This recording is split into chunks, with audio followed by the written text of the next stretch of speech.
As for that VP talk all the time, I tell you, I still can't answer that question until somebody answers for me. What is it exactly that the VP does? Here's how the campaign responded yesterday, describing Sarah Palin as, quote, the former mayor of a town of 9,000, roughly, with zero foreign policy experience. She's against embryonic stem cell research. Gail Collins, The New York Times, where she writes, quote, the idea that women are going to race off to vote for any candidate with the same internal plumbing is both offensive and historically wrong.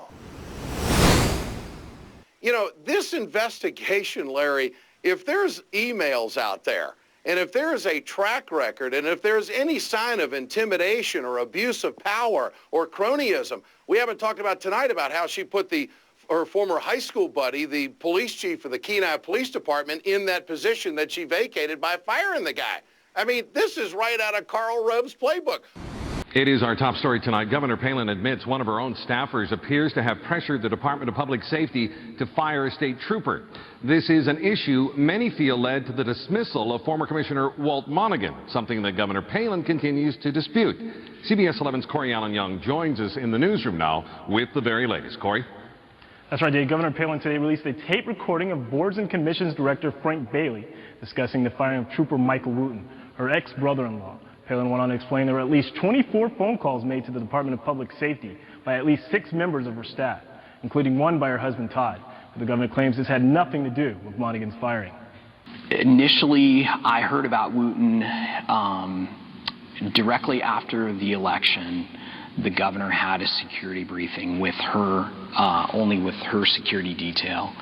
And they asked the question, you know, has anybody ever threatened the life of your family? And she went into detail about Trooper Wooten. Other than that time, the governor has never discussed Trooper Wooten with me. After admitting today that a member of her administration applied unauthorized and completely wrong actions by calling the Department of Public Safety in regards to the firing of Trooper Michael Wooten, Governor Palin has said that had nothing to do with former Commissioner Walt Monaghan's firing. I appointed Monaghan as Commissioner of Public Safety because of his grasp of both urban and rural law enforcement issues. But according to Governor Palin, Monaghan was not making headway on key goals, including not filling trooper positions and fighting alcohol and drug issues in rural Alaska. Also, Commissioner Monaghan just didn't turn out to be a team player on budgeting issues. While I attempted to rein in state spending, he was making statements about the need to increase funding. Walt Monaghan has said previously he had no problem with budget issues and that he was only trying to keep the troopers current and fulfilling their mission of safety. He has said that he doesn't want to get into a war of words with the governor and is talking to the investigator Steve Blanchflower to tell his side of the story. We want to know what you think about the governor's actions during the commissioner controversy. So we've set up a section for your feedback on our website. While there, you can answer our web poll. Do you believe Governor Palin when she says she knows nothing about these phone calls? It was a stunning development yesterday. Governor Palin admits to possible pressure from her administration to fire former Department of Public Safety Director Walt Monaghan.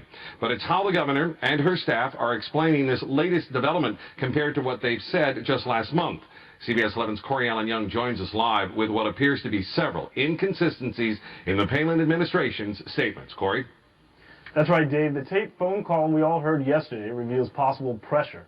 But when pressed to explain how these latest developments play into what was said in the past, one could be left scratching their head. Listen for yourself. It was a good run. From the very beginning of the investigation, former Public Safety Commissioner Walt Monaghan had said that he did feel pressure from Governor Palin to get rid of Trooper Michael Wooten, her ex-brother-in-law. There was pressure for that, yes. Pressure that just weeks ago, Palin, her administration, and her husband denied. To tell you that truth is that no pressure was ever put on anybody to fire anybody. Somebody say it's pressure, and I say it's just informing. I just cannot recall a specific conversation where Commissioner Monaghan and I talked about this specific trooper. If Walt Monaghan says that I've ever talked to him or pressured him about even talking to him about Wooten, that is absolutely false. Yesterday, the governor changed course, admitting now that one of her own made phone calls that could be perceived as pressure and were just plain wrong. There's a gentleman by the name of Mike Wooten who's a trooper in the valley, and there is there's a family tie with the governor there, and so I think because of that, my understanding is, Walt has been very reluctant to take any action, but I mean, there's some very clear facts out there. Just so you got some insight on the other stuff too, it's going to be interesting, but the general feeling is, they just can't figure out why this guy is still working. It wasn't just Bailey who called. I was one of the calls, and that much I can tell you. Monaghan says he was working with the governor's staff over the issue of Trooper Wooten. I was contacted by Commissioner Annette Kreitzer and Chief of Staff Mike Tibbles, and then I heard that Frank Bailey had contacted one of the commanders. But Palin said yesterday the subject of her ex-brother-in-law never came up with Monaghan. We never had a conversation on whether Trooper Wooten should be a trooper or not. Monaghan says not true. She wanted to talk about it over the phone, and then we talked once in at the Capitol building, and she brought it up, and I actually advised her that she shouldn't be talking about it. The governor also has shown some contradictions in regards to the reason to Monaghan's dismissal. Yesterday she said that Monaghan was let go due to some concerns in his command. I was concerned also that we were not doing enough on continuing alcohol abuse issues that I wanted to see tackled, including the bootlegging issues out in rural Alaska. Weeks ago she praised Monaghan for his ability to solve those same issues when offering him a job as the director of the Alcohol Beverage Control Board. I recognize that Walt's interest and strength certainly could be put to good use as he could concentrate exclusively on a couple of issues that were his interest, that be bootlegging and alcohol problems in rural Alaska. As the special investigation on the governor's potential abuse of power continues, the question remains on what the governor and her administration's purpose was in dealing with the Department of Public Safety. The governor continues to say she has nothing to hide and will answer any questions, while Monaghan says he's cooperating with the investigation as he's already started talking to the investigator Steve Branchflower. Reporting live from the studio, Corey Allen Young, CBS 11 News. The special investigation into Governor Palin's potential abuse of power has resulted into the investigators asking for your help tonight. Flower, thank you for calling. Please leave your information at the sound of the tone.